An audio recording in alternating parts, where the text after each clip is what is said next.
inspire, and make you think. The future is now. Topics and music that affect your life from Universal Broadcasting Network. Tune in at ubnradio.com. Welcome to Both Sides Now, featuring the unconventional duo, Dr. Shirley and medium Kelly White. Two perspectives, one world. This is Both Sides Now.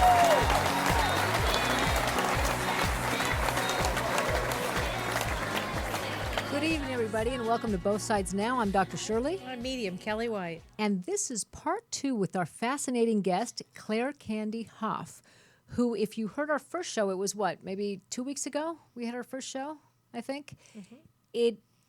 She says that she's an angel walk-in, and we had a wonderful discussion about that, and we thought, okay, no, we need to continue to talk about that. You've written a lot of great books, Angels of Faith, One True Home, Behind the Veil of Forgetfulness, and I'm an Angelic Walk-In. So welcome back. Thank you so much for actually not back, but staying with us so we can pre-tape the show and continue to talk to you. Thank you so much for having me on the show. It's such a fascinating story. Thank you. You know, that you're talking about, and you, Kelly, have felt...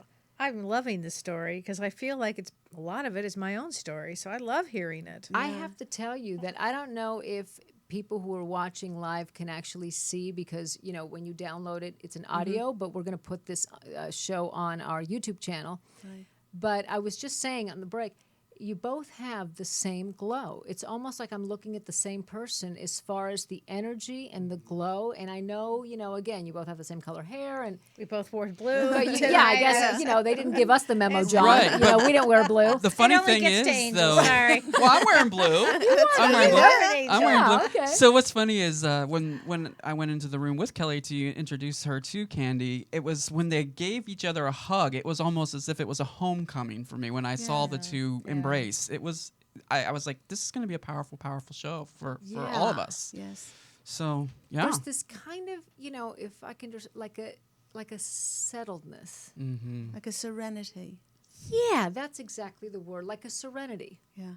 Mm-hmm. Because it's a walk-in is when they're on their game and they know why they're here, they know they're here to be of service to God. Mm-hmm. And there is nothing that's more important than that. Mm-hmm. They know why they've come back.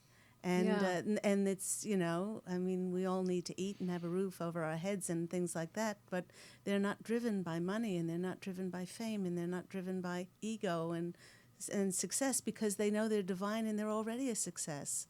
You know, my angelic family, the posse of angels, always laugh when somebody says, oh, when will I be successful? And they said, well, you're a child of God. You're already a success. Wow. You know? That's very sweet. Can you talk to us about the posse of angels? Yes. Yeah, and who named them posse? Because They that's did. very funny. They did. Oh, they're They very did. hip. Good sense They of did. humor. Angels are funny. It was. They're a very hip crowd, aren't they? They are. They are. It was about close to 3 months after the walk-in experience in January 11th of 2003, and I had just come home from, well, first of all, when the International Seer, as in the other program, I spoke about how he confirmed that I had come from the angelic realm, and then I'm a walk-in, and that 2 days later, I heard the same thing from somebody totally different, Right, yeah. and then the same thing over and over again, and this is what I experienced. And so I was trying to get my head and wrap my head around this. I took a long bath, and I was lying there in my little cocoon after I got rid of a deceitful con man in my life, and I got rid of my destructive business that I was in, and I just let go of everything, and all I could afford was a little 1-bedroom apartment, and I was lying there, and I started to cry. I just felt so blessed, and it was I was awoken in the middle of the night, and there was a glow in the room, and there was no lights outside, and I saw these tall shards of light that were standing all around the room. Wow. And they were looking down at me, and I opened my eyes, and they said, we are your angelic family. We will go before you, beside you, behind you. We will be with you every second. We are the posse of angels, and you are part of us, and we are your family. They said, we will never number any less than 537, and they explained to me that the reason for that is the vibration that holds. 5 is the number of challenging people as to what they believe and what is possible, and the number of change. 3 is the number of magic. 3 is the number of believing in that which you cannot see and you can't even explain. Like Dr. Shirley just said, there's something intangible that her intuitive feeling is picking up. So that's the number 3. And 3 is also the number wherever 3 or more are gathered in our name. It's the number of rebirth. And number 7 is the number of doing God's work. And so when you put all of those together, that's the vibration that the posse of angels holds. There have been many times over the last 13 and a half years that one of the spirit guides will bow out, but somebody always has to take that person's take their place. And a lot of times when people have read for me, it's like, I said, okay, let's do the reading. They said, wait a minute. The posse of angels are filing in. They're filing in. It's like at a conference where you wear, Right. name My name tags. is, right. My name is, and they've all file in. They all file in, and then we can start. And they're so amazing. interesting. There are many at the pinnacle of the posse of angels is Jesus, Mother Mary, and Mary Magdalene, because that's the divine triangle. That's the Trinity. divine triangle, just like the twin flame triad that Pete and I are experience life from. And then there's a line of ascended masters going back. There's Dwal Kul and Serapis Bey, and there's just a whole line of them. Saint Germain. Saint Germain, and so and then they tail off to the angels and spirit guides, but. It always numbers 537, which is very interesting. Yeah, And that is very interesting, you did interesting. not have a religious, you had a religious background, but you were Jewish. You were raised Jewish. Yeah, but I mean, you had to, pull me with my fingernails, to go to Right. synagogue or, Yeah. I was just not into religion at all. Well, my background is my father was Jewish, my mother was Southern Baptist, so I had no religious background, and all of a sudden I'm seeing angels. Yeah. I didn't even know anything about them. Another thing that was an absolute obsession with me is angel statues and angel music and angel this and angel that. It was overwhelming. Yeah. Wow. After this happened. After this happened. After the meditation. Yeah. So, John, you Yeah. asked a question during while we were transitioning Yes. from the last show and this show. And I wanted you to ask it on air because I think it's something important. Yeah, to well, just I bring was up. just thinking, for the psychological community that's watching, that may not be more in touch with the spiritual side. No judgment, just the ones that are watching from their left brain, so to speak. Right. Which I can relate to. How is this any different than dissociative disorder? And meaning, when I think of the word dissociative, I think of how she is being able to separate her past and memories and things, speaking in third person, so forth. And of course, I believe you, Candy. It's not that Right, at all. But yeah. I am just saying this for maybe an audience member or 2 or 3, whoever that might be thinking, well, how's this any different than dissociative disorder? Right. And then Shirley being a psychologist, Kelly being a therapist, I'm Kelly relating to this experience in a powerful way, as Yeah. we found out in the first episode. And these are trained therapists, trained professionals Yeah. that are going with their intuitive sense to, So first of all, define what a dissociative is, and then how this is different. Well, dissociative disorder, they used to call it multiple personality disorder, Mm-hmm. and it's when I'll call it the psyche splits with extreme trauma, Mm-hmm. particularly preverbal trauma. And so it splits to basically save the person, Right. because it would be too overwhelming Mm-hmm. to experience that. And so I'm not sure exactly the neurobiological process of the split, but they're split. Mm-hmm. And so I have a multiple that I see, and they're not merged, so she doesn't remember. If one comes out, how I know who the main one is it's the only one that talks about me. The other Right. ones talk in third person Okay. as well. But they don't, each one carries the memory, the traumatic memory that split them, There's also a phenomena of when you kind of split, about each other and you talk about each other in a different, Right. And different person. in different person, Right. right? But you do know about each other, so it's more, it's not a complete dissociation. Right. But, above and beyond all that, let me just ask you this question, because it sounds like, and from what you're saying, that you are such a more, a happier person, a more content person. You don't have that angst and that No, and- anger that you used to have. No, and not only that, I have her memory imprint, but I love my ex for abusing me, and which gave me an opportunity to find my voice. He was one of my most extraordinary spiritual teachers. I wouldn't have gained my independence if not for this extraordinary contrast that I had in my life. And I also wrote The Con Man, the deceitful con man into my life, to steal my money from my previous marriage and all of this. And I see them from a higher point of view, and I see the divine in them. And so it's not as if I shut myself off like a dissociative disorder, or if I remember them a little bit and it twinges me and it hurts me, it has no trigger and no reaction to me anymore. Right. And so that's the point I want to bring up. Truly, ultimately, who cares? Yes. I mean, you're a happier person Right. now, Absolutely. and our, at least my oath to myself, we don't take one like MDs do, is to help people become who they want to be and live a life where, again, Absolutely. we experience emotions, but we don't get stuck in them. The emotion doesn't control us. Exactly. We get to control it, so we experience sadness when there's a sad, event, but then we're able to let it go and come back to, our homeostasis place.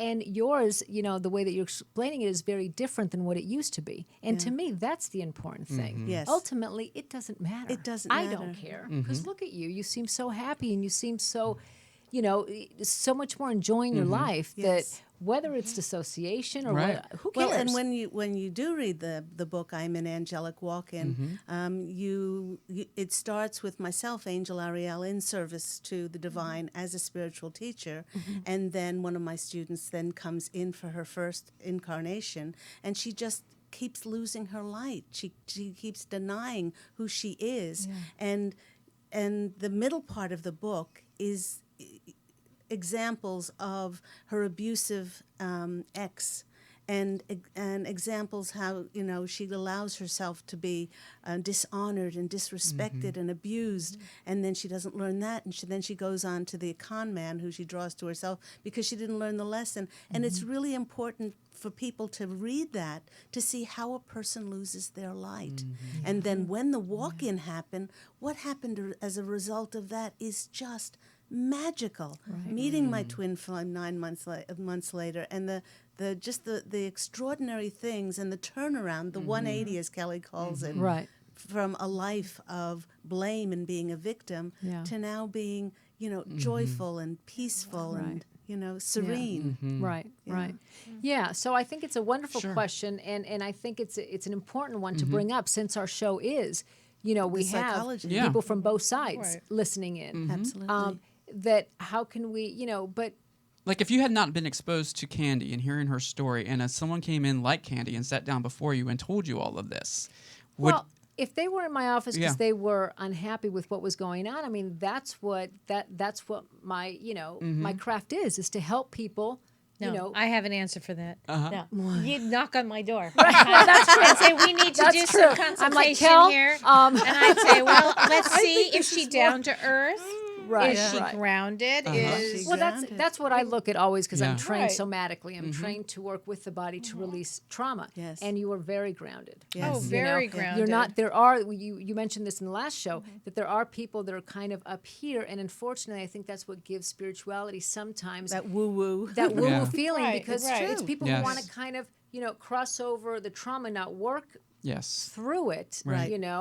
To become enlightened, spiritual, enlightened, yes. and yes. grounded. Yes. You didn't have to because there was that, Yeah, but it took me a good 12 to 18 months to be fully in the body. But And I remember, yes. I remember going to a spiritual healer. It was maybe about 12 months, and I was sitting in his chair across from him, and he looked at me very sternly, and he wagged his finger at me, and he said, "They're saying if you don't put at least one toe on the ground to ground yourself, they're going to take all your spiritual powers away." they're going to shut you down. Wow. Because your mission is very important that you came back for, and it's time. So go eat root vegetables, go roll around in the dirt, go and That's you so know. interesting. Grounded. Yeah, so Yeah. thank you. I correct myself. I was thinking, because of the switch, you didn't have to, but no, you're saying that you did. That Yes. It was a some process of people- integration or It's whatever. a process of Right, integration. right, Yeah, okay. it was very, very Yeah. important. As a matter of fact, Pete, he was not in the studio right now, but it was about maybe it was about 5 or 6 months after we met and after we married, and I was childlike when I came in. I was so naive, and I remember we both had our offices at home, and he came out of his office, and it was like 11 o'clock in the morning, and all along Australia, all along the beaches, they have surf clubs, and the surf clubs have buffet lunches, seafood lunches, and you pay a nominal price, and they're wonderful right on the beach. Anyway, I digress. He said, "Let's go to the surf club. Let's go to the surf club today for lunch." So he went back in his office. He was working. And then when he came out to make himself a coffee, maybe about 45 minutes later or whatever, I was sitting on the couch, my little red dress, my little black shoes, and little red bag on my lap, waiting like you would tell a child, we're going to lunch. And the child would be sitting there just waiting for the parent. And I didn't see him. He was standing behind me, and he started to cry. And he went in his office, and he said he knew the responsibility that he had in looking after me. And it was so enormous at that stage. But it was like being a little girl coming back in, because I hadn't incarnated for a while. So I had trouble with like ATM machines and modern technology and all of that getting up to speed. And to this very day, it's still a challenge to be in the body, knowing what I know from across the veil, yet grounding it into human forms to make it palatable and Right. explainable. And to do what you came here to do. And to do what I came here to do. She does an amazing job of that on her show, on her radio show. I'm telling So let's you. announce a radio show, because we Yes. talked about it last. Go ahead, Okay, Kate. my radio show is every Tuesday morning at 11 o'clock Pacific Standard Time, 11 in the morning, and it's called Angel Healing House Radio. And first half an hour is channeled wisdom on topics that the posse of angels, my angelic family, give to me.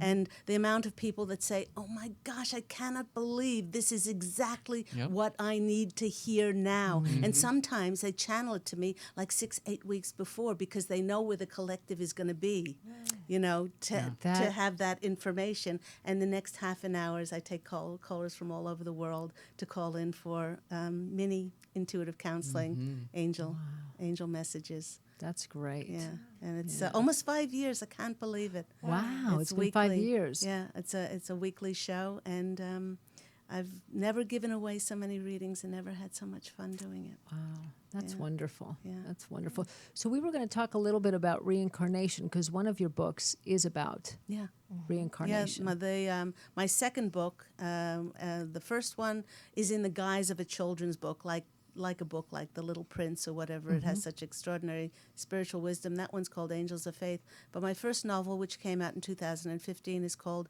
One True Home Behind the Veil of Forgetfulness. And it's a very singular book.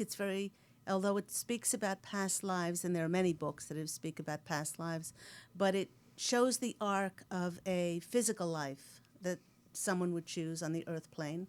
And then when they cross over, what happens to them when they cross over? They go through the transition period, or the transition level, and then they're not given a harp and a halo. Well, you've talked about that, Kelly, where you go to the what is it called? The Akashic Records? The whole of Akashic Records. Yeah, not right away. I mean, there's a whole process. There's here. a whole process Reunion to that. and all of There's- that. Yeah. And that's what the book shows. It shows the reunion, and it shows your life's review, and then standing before the etheric council. But then what happens after that? Yeah. There are different levels of heaven that you can go, and you can create, and you can invent, and you can be contributory to channeling information down to others on the earth plane. You can be a spirit guide. There's so many different things that you can do, and nobody forces you to come back for another incarnation, but a lot of people do choose because we grow the most in duality when we're veiled and we come in like a double-blind study, and you know, we have free will. Yeah. So it's through our choices and our decisions that start to paint this beautiful portrait of our lives. And you Yeah. choose different circumstances and different, you know, a different era and a different gender and, Yeah. and all of these things. It's so interesting in how they talk about, you know, how kids still, you know, don't have the veil complete until I guess a certain age. Because my Sydney, my daughter, when she was around, it had to have been 4 because she had language, she would say to me, "Mom, you know I'm older than you." And then she goes, "Mom, you know I'm old." And she would say it so matter-of-factly. It was so funny. And so I didn't have the, you know, the wherewithal to say, "Tell me about it," you know, Yeah. and to see what else I can get. Although I did believe in reincarnation still, I said, "Okay, Sid, but in this lifetime, I'm older than you." And she never repeated it again. But when we would walk on the street, if it was cold, she'd hand me her little jacket. And so to this day, we joke, "Okay, Sid, I'm the mom in this lifetime. Let me be the mom," you know? So Yeah. it's so interesting how, you know, it's not, It because is. there was a reason why. I mean, you know, why would she say that? And, Yeah. And we all come from a group of souls Yeah. that we journey with, and then we choose that person to be our grandmother in another life, and then we choose to be their grandmother, or that's our father, or and that, you know, it is a journey of souls, and that's why when we meet somebody that we resonate with, we have that frequency with. It's like that deja vu feeling. You know, You I feel always like I've say, known you and or I always something. say, Yeah. it's nice to meet you again. It may not be that's in so this interesting. incarnation, but I know that from that frequency that I've definitely met them. Well, because I think everybody's experienced that thing where, God, it feels like I know you. I've known them Yeah. for, you know, a whole lifetime. Exactly. Yeah. The kindred spirits. The kindred Right, spirits. right, yeah. So to go back to One True Home Behind the Veil of Forgetfulness, there are 5 lives, and there are not any spoilers in this, but the first life was as an Egyptian princess. The second life was as a healer in 14th century Scotland. These are my lives as Ariel, when I was Ariel. Well, I'm Angel Ariel now, but then this was pre-being an angel. And at that stage, I was destroyed by the church. I was burnt at the stake in that second life. The third life, I came back as a courtesan in Venice in the 1500s, and that was an extraordinary, lavish, wonderful life. And then the next one, one of the most important things about One True Home is that you can see the arc of how I built each life on what I learned or didn't learn in the previous life. For instance, I had a life of privilege as an Egyptian princess, and I really didn't, give the common person any attention, or didn't even think about them. And then I chose a life as a serf to a baron in the 1400s, and where you in abject poverty, but I was a healer, and I helped change the vibrational frequency in the serfdom in which I lived. But the church didn't like that because they became empowered, and then they did away with me. But then I chose a life. I didn't choose a life as a prostitute, as a courtesan in Venice for the sex, as much as everyone would think. What a Now, great. this is Venice, Italy? This is Venice, Oh, Italy. so that's where I would What a- choose to be. What a great life. The reason I chose to be a courtesan was because the courtesans were one of the only women at that time who could be educated Oh. and who could learn to read. The wives, the wives were sequestered away and just meant to you study the religion and have babies, and that was it. And then the courtesans, because they bedded ambassadors and presidents and emperors, and They had to be. and they have a had level to of be sophistication, up on knowledge. state affairs Yeah. and knowledge and Yeah. things like that. So that's why it was my most favorite life. But I was very haughty, and so in the next life I chose to be a slave, captured off the west coast of Africa and taken to work the tobacco fields, and that was a harrowing life. I bet. Harrowing. And then the next life I chose to be a member of the Native American Lakota tribe. and the wonderful opening up of spirituality, being a part of the Native American. That's so interesting. I do past life regression, and there was one who spoke in what I felt it sounded like a Native American language, and I brought it to Kelly because, of course, why wouldn't I? Yeah. And you had mentioned it was Lakota or something, did. and Yeah. I got a hold of two different people months separate. You know, one was from the University of Arizona because they have a Native American, and someone else was a medicine man from the Lakota that I just happened to talk to, and they both said, because I wanted to translate it, Right. you know, and they both said, don't translate it. If it's meant to heal, help heal her, but don't translate it because it's against the Native American beliefs. Right. And so I say, so naively, I go, yeah, but it would bring credence to past lives, you know. So the medicine man says to me, he goes, yeah, only white man needs proof. We've known it for years. And I went, okay, never mind. And then he said, you know, it's disrespectful. It is. And so yeah. I said, I won't do it. If it's disrespectful to the belief of the native. Well, not only you know. that, the language has a vibration to it, and it's in the vibration that the healing occurs. You know what? Oh, that's so Wow. interesting because I I would didn't love know for you that. to hear it. I know this because I speak briefly about another very, very dear life that Pete and I, that our first lifetime together was as Aborigines in Australia. Oh, wow. Actually, I was born, she was born with a birthmark of Australia. Her parents moved there in 1973, and Australia is our home. But we were Aborigines, and we were keepers of a sacred well in the northern part, the Kimberleys, which is just a beautiful, beautiful in the Northern Territory. And it was like 32,000 years ago. We had 16 children, and we got everything from the land. And we were, you know, we knew that we were of the earth, but not, you know, we were in the earth and not of it. Right, right. You know, as so much of the Aboriginal culture is about the dream time and living between worlds, and it's just a very sacred time. But that's fascinating, you know, of what you say, that it's the language, is the vibration. It's the vibration. That's the heal. That's 'Cause the it's healing. There is a pattern to it. Yes. Yeah, and so when you Wow. translate it, it's Well, it that like loses you it all. bastardize the, you know, Right, the, Yeah, right. you know, Yeah. you try to fit it in a prescribed. Well, I thought, you know, of course, my left brain, if this woman speaks in a Native American, you know, language that she, you know, in this lifetime didn't know, Right. then of course, Right. right? Yeah. But you know, above and beyond that, it was to help, you know, because when it comes out, it just comes out, and I just sit Yeah, back yeah. and let it. You were in the room once, I weren't was you? a few times. Unbelievable. Yeah, Yeah. and I just kind of let it happen, and then at some point, it's, you know, she stops, and Right. then she, you know, she kind of does this and comes back, and Yeah. yeah. Yeah, But that's really fascinating that it's the vibration it's the vibration. that heals. Wow. Yeah, yeah. So another thing about the book is that people the thing about One True Home is when people start to read it, because it's written like an adventure.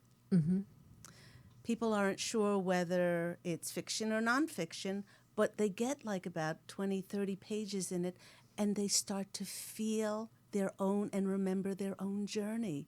They start to think to them, the feel, not think, but I've done this before. I've done this before. The welcome home party, where people don't condemn or condone you, you know, people from this lifetime that have passed over and also other lifetimes, they're there to welcome you back. Welcome you back to your one true home. And then when you go to the life's review, you know, you see everything from your birth to when you exited that human incarnation. And it's kind of like a flip screen or like a hologram, and it Right. happens very quickly. But the most important part of the life review is that when you watch it, you feel what your words and your actions and your behaviors elicited in another person. So if you were kind and you were sweet and you were loving, you know, and lovely, you felt what those things elicited in another person. But if you were duplicitous, if you were hateful, if you were mean, if you were racist, if you were judgmental, all of those things you will feel what the other person felt as a result of that. With Danian, remember? Yes, Danny and Brinkley. Yeah. Tell her what he said. Yeah, he during his, I guess before he had his near-death experience, he had been a He was a killer. big bully. I think. He was a He was a bully, and he bully. killed people, and he was. Well, in he was, I think, in the Vietnam, military and or something, and He he was a very intense guy, and he said that after his near-death experience, on the other side, he literally had to physically, or not physically, he had to feel these. Well, exactly what you're feelings. saying Yeah, is that exactly. he felt not only From their perspective. Right? run through from his perspective of what he did to people, but he Yeah. felt it from their perspective and from how their they families felt. too. Absolutely. Wow. Yeah, It's Yeah. very. It's Yeah. exactly what you're saying. Yeah. Yeah. And so then after the life review is, you go to the Hall of Akashic Records, and you stand before these very wise sage elders. I think they're the only ones across the veil who choose to look older because Right. it's more wise and sage. Whereas most people, when they cross over, my dad now chose to be in his late 20s, early 30s when he was in Right. his most fit, handsome. And so I was going to ask, because I think I've asked you that. Why is that? Who wouldn't want to choose a body that's healthy and does not wrinkled and not things aren't sagging? See, I always thought that on the other side it was just a spirit, like we didn't have a body. No, there's a light body there. But there's a light body. body, You yeah. you can manifest anything you want on the other side, Like a shapeshifter. In a shapeshifter, because you're no longer attached to so many expectations, and all you have is the divine moment, and so things manifest immediately because of your thought. In One True Home, I chose where I wanted to live. I speak about this beautiful Italian villa because I remembered my life as a courtesan and the Tuscan hills and the sunflowers and it's there. It's there for you to experience. You want to experience rain, you got rain. If you want to experience sunshine, you got sunshine. Where you want to live, what you want to do. It's all there. It's like the movie What Dreams May Come. It's like the movie What Dreams May Come. Whatever It's you exactly- imagine becomes real. That's right. Yeah. And there's no lag time. There's no lag time. Have you seen that movie, Shirley? No, I haven't. Oh, my Please do. goodness. You With will see Robin, it, Cheryl. with Lemonade. Robin Williams, What Yeah. Dreams May Come. Oh, It's just wow. absolutely Incredible. wonderful. Really? Incredible I'm movie. writing it down. Yeah, Where dreams yeah. may come. Mm-hmm. Okay. So I have to believe that those movies that are so accurate from what you guys know, have to be channeled that way. Because it reminds me of even the one that was a comedy with, was it Mel Brooks? Yes, No, defending your Albert. life. Yes, Defending your life. Yeah. Albert. As you were Albert, yes. talking, where there's this and there's that, I had, scenes of that movie kept coming Oh, into yeah. my mind. Yes. There's got to be someone who, Mm-hmm. crossed over for a moment, saw that and then came Yeah. back and wrote the movie. Don't you think? Wasn't that what channeling is? We're getting information from the other side downloaded into yes, us. downloaded into us, Okay. and on those different levels. I mean, if you're a musician and you cross over, you can channel beautiful music to musicians on the earth plane, and there are many instances of musicians on the earth plane, like Paul McCartney. They asked him, "How did you write yesterday?" And he said, "I picked up the guitar and it was there." It was just there. There was no Yeah. thought process in it. There was just, so a lot of times it's, giving those ideas or, for inventions or technological breakthroughs or medical breakthroughs or things like that. So it's, and it gives people, it actually shows people how multidimensional we are. It shows them how this funny little meat suit that we chose is a not good one. the Meat be all. suit, It that's is. hilarious. That's all it is. Yeah. My sister calls it luggage. Yes, and it's a blip on the radar screen. Do you know when you incarnate, on the other side, an 80-year, 90-year life is like 2 or 3 weeks because there's 0 point. There's no time on the other side. And so they'll say, see you like you'd be going down to Florida for like, spring break or something, Oh, Yeah. fun. See you in a bit. Yeah. Wow. But it gives people hope. And it opens them up just to how extraordinarily limitless and boundless they truly are. Yeah. Would you think souls are the containers of our many lifetimes? I think that we definitely garner and we bring with us those etheric vibrations or threads or whatever, because, you know, there are so many people that say, "Oh, I don't know why I love Italian food," or "I don't know why I, Oh, you know, I yeah. cry when I hear Scottish or Celtic, you know, music." Or Yeah, the first time I landed in Athens in 1993, the thought in my head was, I'm home. yeah, And I took my daughter, we'd been there a few times, but I took her last summer, and the Parthenon has always been, it's like, you know, and this time, since I just kind of let myself go now and I don't, you know, as we were walking up the steps of the Parthenon, I just started crying. And of course, you know, Sydney in her teenage way turns around and goes, "What's wrong with you?" And it was the emotion, the overwhelming emotion in the Parthenon for me. I've been there now maybe 5 times. The first time it was I'm home, and the other times it's been the same kind of overwhelmed feeling yeah. that I have there. When I had the life as the the African young girl who was captured and then forced into slavery, my parents bought a 1850 former slave plantation in Charlottesville, Virginia, and it had the huge, you know, Georgian house on it, and then all of the slave houses on it, and there was there was the huge, like, you know, 4-story. You know, with the columns, the whole thing. And then it had a walkway to what we called the conservatory. But underneath was the slave kitchens, because the slaves would prepare the food. And then it was like recessed into the ground with high hedges so that the the slaves would carry the food, and you didn't see them. And every time I would walk, I'm just getting shivers, every time I would walk along that path, I got this feeling of repression, this feeling that I'd done this before. Because as I was part of the household staff at 12 years of age, and helping to bring the pots that were like brought up in the dumbwaiter to the first level of the house. And it's so interesting how when people start reading the book, they go, you know, they start to remember and you know, associate different things that they felt like your experience, like coming home, or else this feeling like I've been here before and I've done Or in this. your case, Shirley, you had that thing with snakes. And Well, I read it in the book where you were killed. Yes. Because was it Pharaoh husband? Yes, my Pharaoh put you husband. in the snake pit. Yes. And I am death, but it's not just I don't like snakes. I almost pass out when I see them. And I was hiking once, and I don't know why I always go to Fryman and hike, but I hike, and there was a snake that just passed quickly, and I started crying, and I started getting hysterical, and of course the snake was already way gone, and people were coming and kind of looking at me like, what the hell? So I used my own somatic advice and just ground yourself, notice your feet on the ground, to calm myself. Right. I was hiking with your sister once, and I saw it was a tiny one that went across my feet. She says she has never seen someone run so fast. It was like a cartoon character. Ask Carol. That my knees were so high up, and I ran from where we were to where we were going to get all the adrenaline out. I couldn't stop running. Yeah. So that was fright flight. It was completely. It was flight to an extreme, but it's beyond.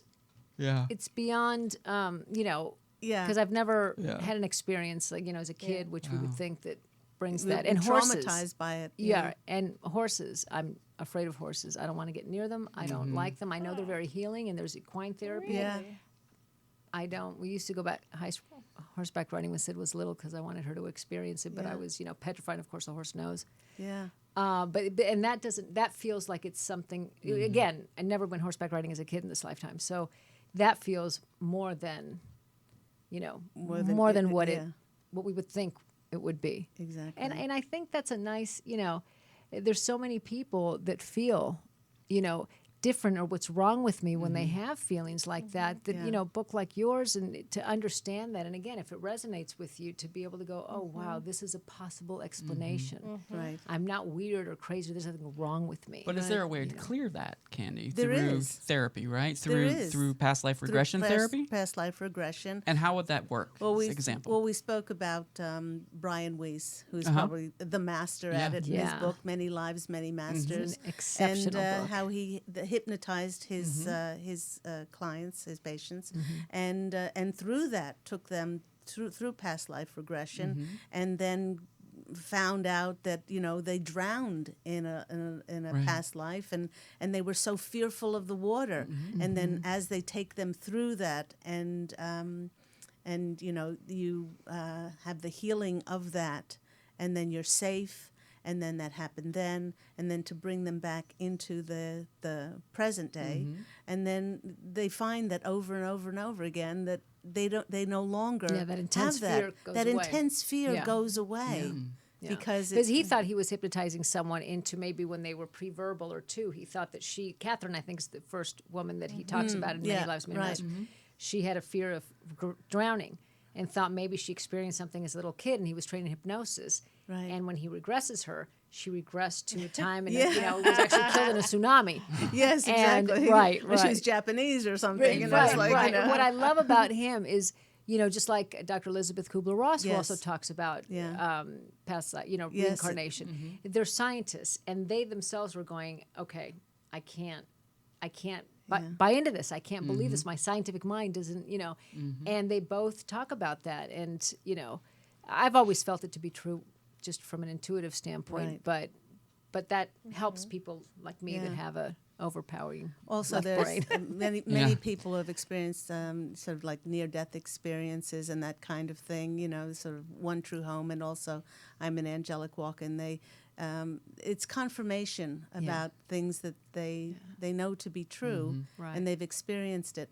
I love the work of PMH Atwater, who has done thousands, and Dr. PMH Atwater, thousands and thousands of clinical research, scientific studies on adults and children, but especially children between the ages of like 2 and 10 when they have near-death experiences, because across the board, when they come back, they have a jump in their IQ.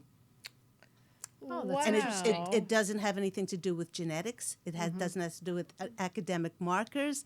It doesn't have to do with environments. Their IQs go up. That's interesting. They I often wonder why. and they often come back because the mind and consciousness are two different things. Oh. Okay?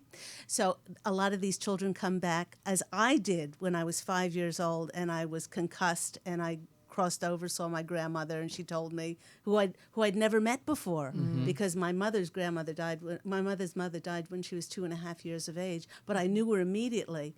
And she said, Claire, because I'm named after her grandmother, Clara, she said, Claire, it's not your time to stay with us. You must go back. And I felt kicked in the guts.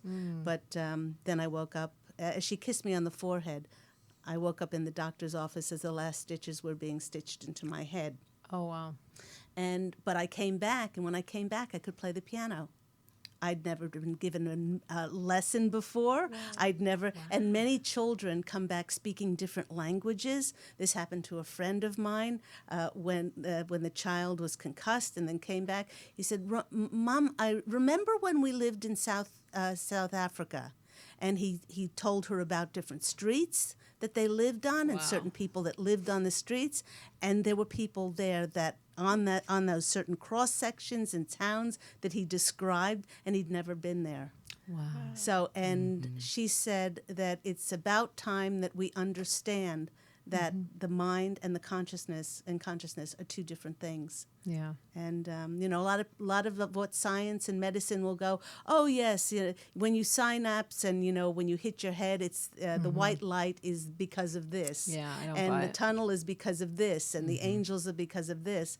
But her research shows that these jumps in IQ, as well as the ability to be able to speak in different languages and know different parts of the world that the child never has been to, and also musical instruments. I mean, these are all markers that there's something much bigger going on. Oh, yeah.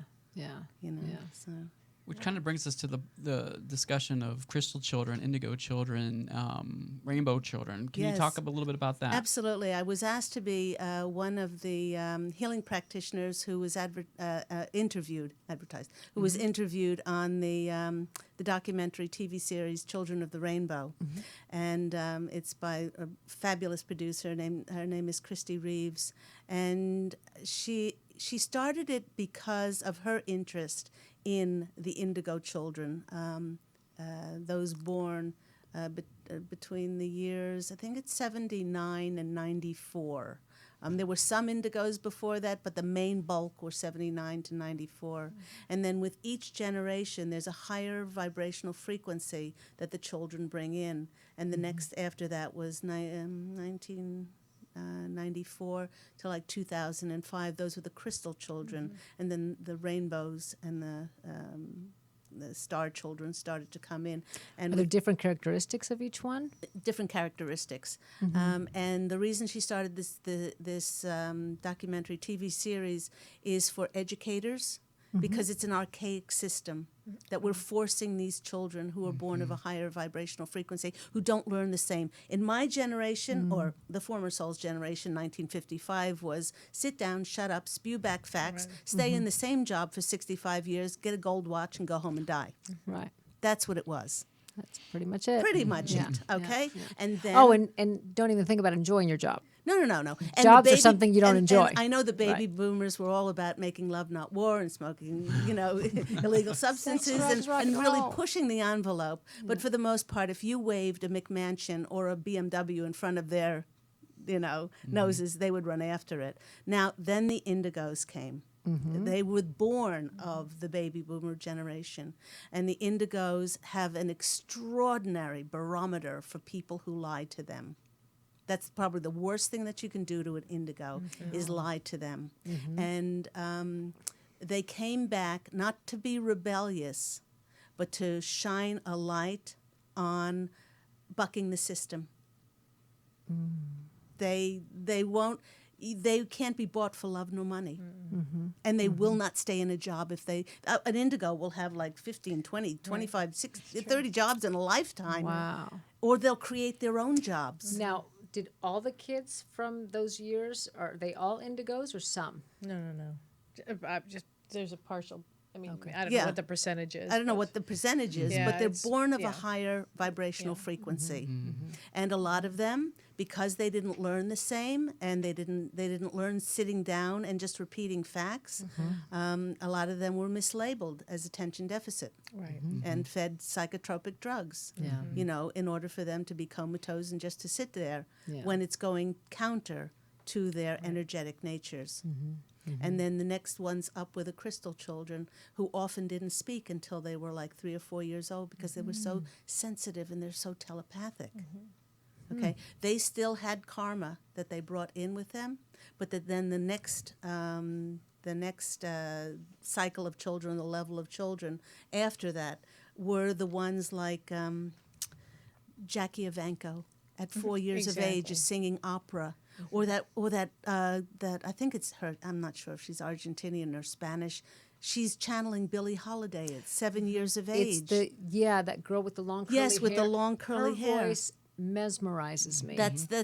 She's Billie Holiday. She is. She's unbelievable. I know. I think she's Brazilian. Oh, is she Or Brazilian? actually, I thought she was, but anyways, her voice is mesmerizing. But all of like these children who are coming on to like Britain's Got Talent, Yes. Americans Right, Got Talent, or right. whatever, or it's just extraordinary because they come in completely knowing who they are.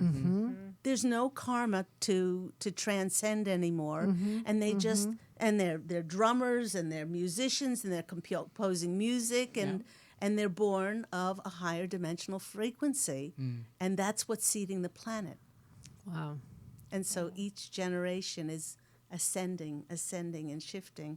So this series is absolutely What is the so series important. called? It's called Children of the Rainbow. And I know Christy, so we're going to have her on eventually. Oh, yeah, that's wonderful. one of the guests I have in store for Oh, us. great. Yes. And it's wonderful too for parents To understand to it. understand these Yeah. children, Yeah. how telepathic they are, how sensitive. So many of them are because they're born of a higher dimensional frequency. They have food sensitivities, sensitivities to clothing, sensitivities to environments, and the more that you can. You know this, and then you create that atmosphere for them. The more they just shine, and they're not debilitated. And is Christy one herself? What is she on that spectrum of indigo or crystal? I or- would say I'd say Christy's an indigo. Okay. Yeah. Yeah. And there And she who's is. Christy? This is Christy. She's the producer that Candy's talking about. Oh, we're going to have okay. as a guest. Okay. Mm-hmm. Yeah. So I know I came in as an indigo. Yeah. Yeah. I was born in 57, Okay. but I'm not one of the first ones. But I also know that my father, who was born in 1928, who was a jazz musician, he's passed now, but he was a jazz musician, and he definitely was Right. like probably the first one out the gate as an indigo. Yeah. Yeah. There are certain characteristics about them, and the two most telling ones for me are their BS meter is just that's the worst thing that The you worst. can do That's to the them worst thing. is lie. Right. And the second thing is they cannot be bought, and they will buck the systems. Yeah. It's so funny because those two things describe my daughter to a T. I mean, she's studying to be an attorney because she's going to go against the unfairness of the system, and that is her goal. Yeah. You know, I Yeah. mean, it's so fun lying to her, and she always says, I don't like that person because of this and this, and she'll give me a reason, you know, of what she's picking up on, and I have to tell you, she's right on a lot of times. How old's your daughter? She's 21. You know where they get their strength? They get their strength from other indigos. And It's then very true. It's and they bond. You know, and it's more than just when we were teenagers or young adults or whatever, and getting together with your chums or whatever. Yeah. They actually, it's like plugging them into a socket to get them re-energized, and it's wonderful to see them bonding. Because it's just more than friendship for them. It actually re-energizes them. Yeah. That's so interesting. Yeah. Yeah. So So how interesting. I mean, I think it's so important to be open to these different things so we don't feel like, you know, again, to understand it more. So a parent doesn't cause a child to feel like there's something wrong with them, or a parent, you know, who, you know, is so identified with their child and said, what's wrong with my child? And, you know, what did I do wrong? Right. You know, so it's so important to, I Well, think, it's know important about for this, right? of course. Whenever I have a client, whether it's through a mediumship reading or for a therapy session, and they have children, I'm very interested in what kind of children they are, because if they are indigo or if they are crystal, and often, you know, I can pull that up immediately and I'll know, you know, and I'll say, in fact, I love crystals myself. I'm a crystal freak of nature. And I'll pull up and I'll say, oh, I want you to give this to your child, pick one out. And then, and the mother will look at me often and say, how did you know they love, crystals? Well, they just do, but they're different. Their energies are different, and they're sensitive. They're very sensitive, and you've got to have a certain kind of energy to be around them. So you can't be mean. You have to be nice. You have to be fair. Fairness is huge with them, and they won't tolerate, that other meanness. And in this, unfortunately, in this duality, we have a lot of that kind of energy here. That kind so of energy. they're very special children. So But something to watch out with. where we're all heading towards is a world where we understand our uniqueness, but we also understand how each of us is a part of each other, and how we're one collective, but we also have this unique vibration. And there's a poem at the beginning of I'm an Angelic Walk-In, which I would like to read out. Please. And it's if you just hand me the book, John.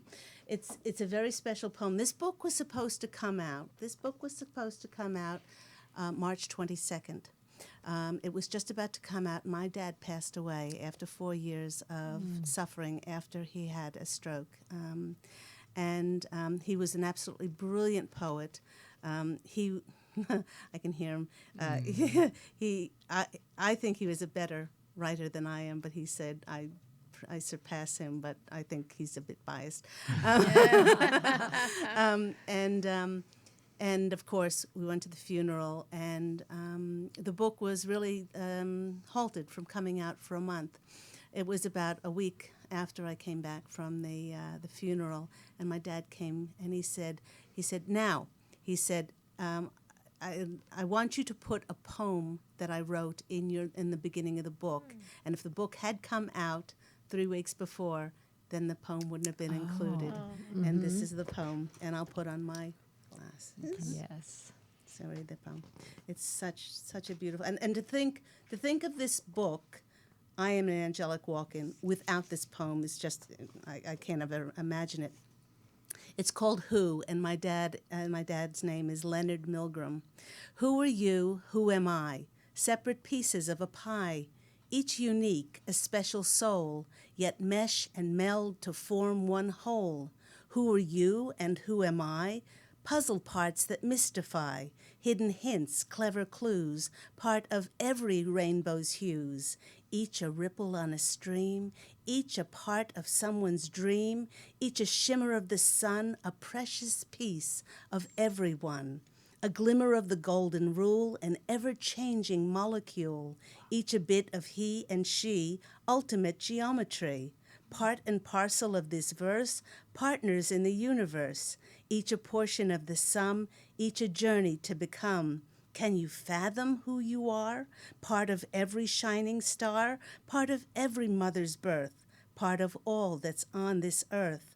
Then who am I and who are you? The question serves as answer too, all combined to form the we that's part of God's eternity. Wow. Oh, wow. Oh, that's beautiful. Fabulous. Really is. That Gorgeous. is beautiful. I love you, Dad. Wow. That says it all, doesn't it? Yeah. It does, and that we awaken to how unique and really special each one of us is, but how I am you and you are me, and we are a part of everything. Right. And once we really understand this, we can't kill each other anymore. We can't poison our food. We can't poison the water. We can't, Well, the studies, there were studies on, for example, the Nazi, because they would see, there was one person that was observing how this Nazi could do what he did to the Jewish people and then come home and be kind to his dog and his kids. And they wondered, how can someone seemingly be so cold-hearted in one area and not, and when you feel part of, you won't, you're less likely to hurt somebody, but when you see them as separate than you, then, then it's easier to. Absolutely. And they've done that with studies of, when you can relate to like a person of a different race. Exactly. You're more likely to, it feels easier maybe to mistreat them. Right. But when you feel like you're a part of it, then you won't. I mean, numerous studies have been done. And so that's so beautiful to really understand that we are all connected. We are all connected. He was just an extraordinary poet.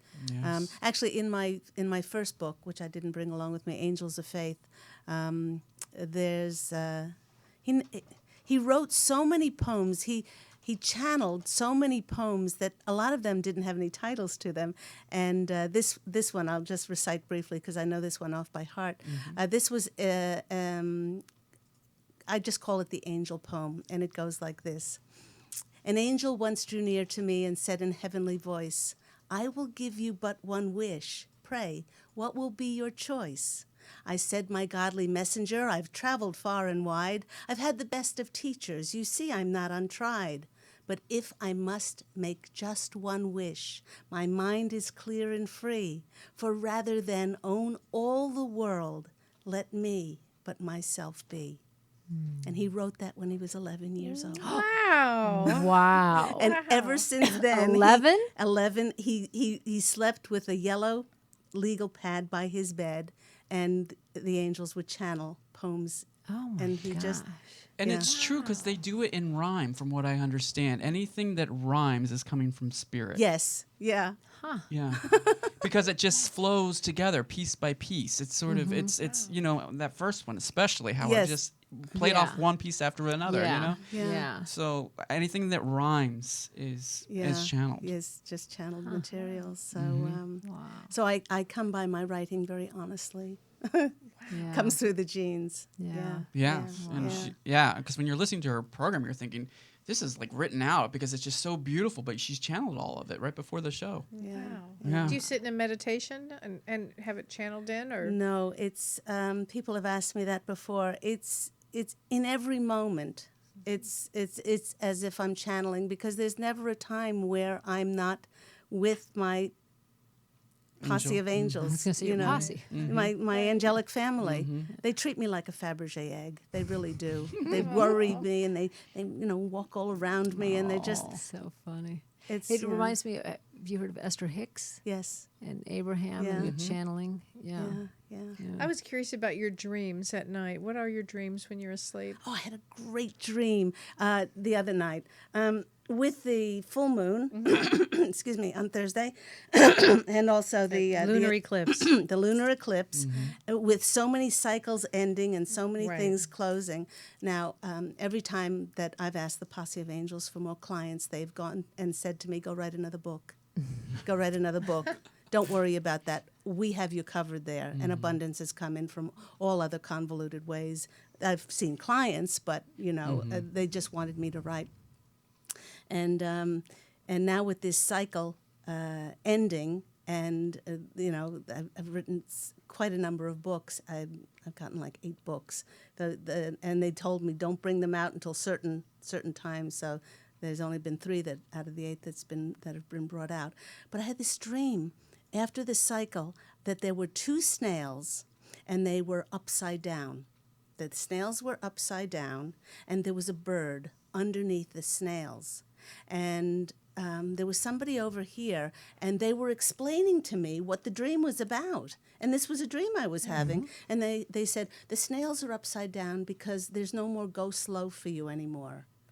The books have come out, not to say that there won't be any more books, but for right now, you're then open to experience new things and new avenues to expand your business and all kinds of things like that. And they said, and the bird is like, it was like a falcon, and the fast and the swiftness of this bird. And they said, so there's no more go slow for you anymore.